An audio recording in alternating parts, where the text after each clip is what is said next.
company registration, you will find in this way.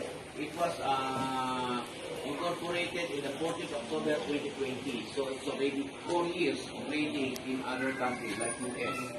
Okay? Next slide, please. This is the certification. This certification is important to each of everyone once you subscribe or part of the team. For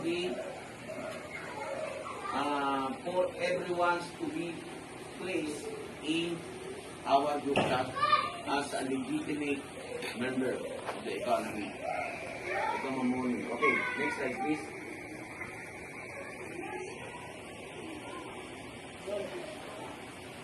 The last one.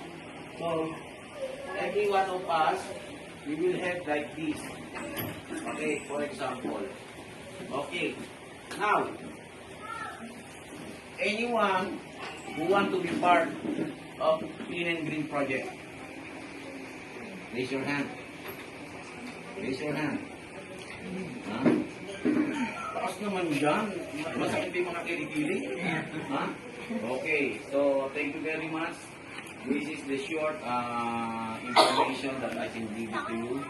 And then once we have already the another project, we will proceed for cleaning. So it will depend to which part of our area we need to clean. Okay, thank you very much and God bless.